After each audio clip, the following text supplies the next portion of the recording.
What's up, guys? So let me start this video off real quick by saying that I am not a mechanic, but I do what I think I can do, and I think I can change the battery on this truck. Now, I'm not sure if it's the battery or the alternator or what, but just on a random Monday or Tuesday or whatever day it is, I tried to turn the truck on, and I get a slight little beep, but my lights aren't flashing, nothing's working. So we're in the truck, we put the key in the ignition, turn it, and we have a red flashing battery. It stops now. I don't even get any clicking, any noise. It's just completely dead. So I've been using this nice little Noco Boost HD to jumpstart the truck. And I went to Costco, bought me a nice little battery, and we're gonna see if we can put it on today. So the kind people at Costco told me I needed this 27F battery. So this is what we're gonna be working with today. But before I put it on, I'm gonna do some quick checks on the battery and see if it really is the battery that's gone bad on us. All right, so here you see the battery. This is the original battery that came with the truck. And I bought this in 2021 and we're in 2024 now. And as you can see here, it calls out a 27F group battery. So that means we got the right one at Costco.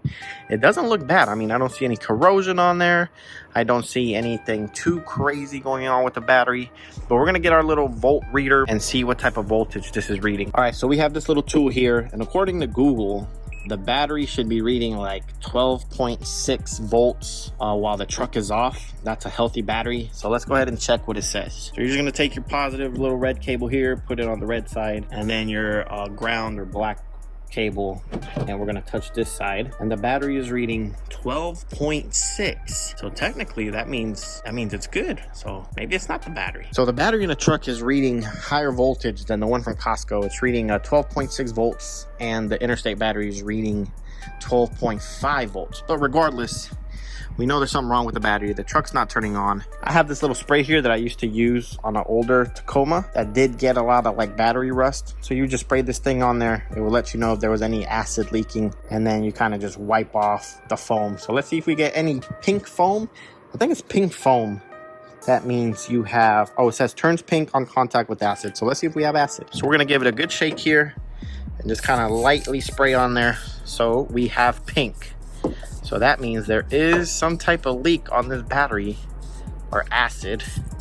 So that kind of tells us it's been slowly leaking over time. Here's our new battery from Interstate. We're gonna go ahead and spray it too. I mean, it doesn't hurt. It's been sitting on the shelf for who knows how long, but let's see if we get any pink on this guy. And as you can see, there is no pink, just straight yellow. So there is no acid on the brand new battery, and as you can see on the old one, it's full of pink. So now we just come back with our shop towels. We're gonna wipe this down, and we're gonna begin the process of changing out this battery. Just give it a quick little wipe down, get all that pink stuff off, and probably wipe down these terminals too while we're at it. So we're gonna start taking the battery off, and I think the screws on this guy are a 10 millimeter socket or screw, whatever you want to call it. But let's take that bad boy. We're gonna take all these. This one has 4. 2 on the terminals and 2 on this bracket, so we'll take all those off. All right, guys, so we went ahead and we got all these the 4 screws loose. So what we're gonna do now is we're gonna take off these I forgot what they're called, but you're gonna take them off, give them a nice little clean with one of these metal brushes if you have it. So I'm gonna go ahead and spray some foam on there, just brush it down, get all that acid off, make sure it's nice and clean. All right, and then after you give it a nice little clean, we're just gonna wrap it in this shop towel, make sure it doesn't touch any other metal. So we're just gonna wrap that up, and I guess we can tuck it over here to the side. All right, now we're gonna do the same to the other side. So after we give it a nice little clean, we're gonna go ahead and wrap it up with the shop towel, and we're gonna tuck it in there somewhere. So the next step is gonna require some muscle because this bad boy is heavy. So we're just gonna go ahead and pull this out, put it out to the side, probably in the back of the truck. I'm gonna take it back to Costco and get my $15 refund.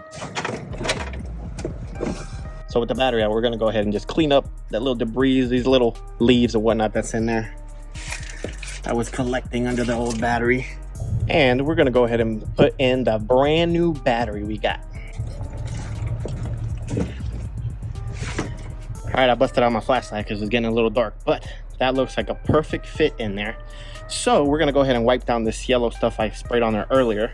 And now we're gonna use this guy. So I bought the cleaner and this thing I think I'm pretty sure I bought it on Amazon a couple years ago. And I still have a bunch of it left. So I'm gonna go ahead and use it. It's just battery corrosive preventative. And it says stops battery corrosion, does not dry or evaporate, protects terminals and cables, which is what we're trying to do. So we're just going to shake this up and we're going to spray it on our terminals. And it's kind of like an oil, like some type of lubrication to prevent any rust or corrosion from happening, and just help the battery last longer. So we'll just do a couple sprays like so. Now I hope it's supposed to look like that, because like I said, that can's a couple years old, so hopefully it's still good. So the next step is to take our positive cable and plug it into the positive terminal, and we'll do the negative cable to the negative terminal right after that. So we're just going to carefully slide this in here like so. Just make sure it goes all the way to the bottom. Bam, bam, bam. Just kind of twist it and slide it till it gets in there like so, and then we'll spray some more of this on top of all that. Just get it nice and lubricated. And now we do the same with the other side. So if you guys were wondering, the battery does have a plus sign on this side and then a negative sign right here. I don't know if you can see it, but that's how you know where's the positive and the negative on the battery. So now that we've confirmed this is the negative sign because of this little negative symbol, we'll put the negative terminal on there. All right, so now that they're both on there, we're just gonna do a quick wipe down on the surrounding area so it looks nice and clean. And then we're gonna go ahead and retighten it with our 10mm socket here. Now you don't wanna tighten it too much because you might bend something or break it, or who knows. Just, you know, just tighten. I'm sure there's a special, you know, torque setting or something, but just feel it. Just feel it. You'll know when it's tight enough. Alrighty, that feels pretty good right there. So my truck came with this bracket here that kind of just brackets into with these little hooks. They go into the truck body or truck frame or something, and just holds the battery in place in case you want to go jumping the truck or off-roading or something.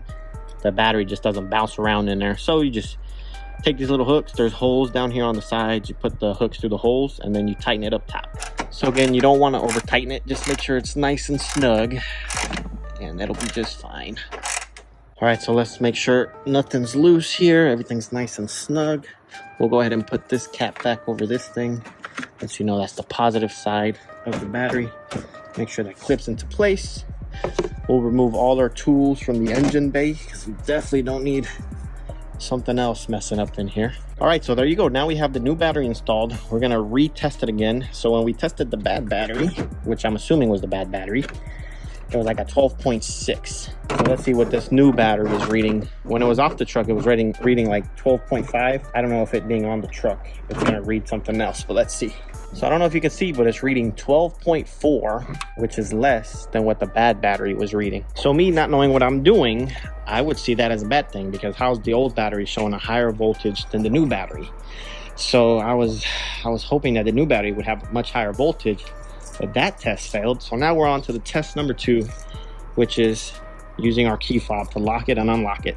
So the other battery, I wasn't getting any lights. I was getting like a faint little beep, but no lights. So now let's see if we get some lights when we lock the truck. Okay, that's a good sign. When we unlock it, that's a really good sign. All right, so now for test number 3, and probably the most important test, we're gonna try to turn the truck on, and right off the bat, the interior lights turned on, so that's a really good sign.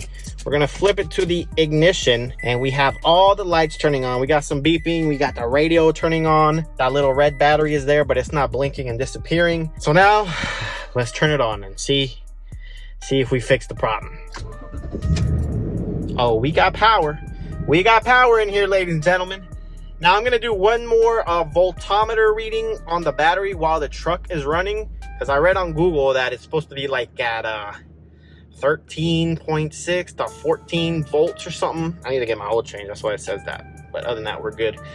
Let's see our little battery gauge. It's right in the middle. With the other battery, it was just like, you know, fluctuating. It wouldn't stay still like this. So this is another good sign for me that it's standing still right in the middle of the gauge. So I don't know how good you're gonna hear me over the engine, but we're gonna test the battery again while it's running, and it should be higher than the 12.4 something. And that should let you know that the alternator is running good because it's charging the battery, something like that. You know, that's what Google said. So I'm just hoping, you know, Google is right. So the battery or the voltometer or whatever the thing is reading 13.98 volts. So I think that's what it's supposed to be doing. As the truck is on, the alternator is charging the battery. Therefore, we should have a higher voltage reading. So that tells me the alternator is good. and the old battery was bad. So there you have it, ladies and gentlemen. We thought we could do it, and it looks like we did it. And if it didn't work, I guess I'll have to make another video. All right, so there you have it, guys. We were able to successfully change the battery out on my Toyota Tundra. Well, I hope this video helped some of you guys out. I just winged it, man. I did a little Googling, a little Costco help buying the battery, and the truck is back on, so now I can make it to work tomorrow. But that's gonna do it for today's video. If you did enjoy, make sure you like and subscribe, and I'll catch you guys on the next time, man. Peace out.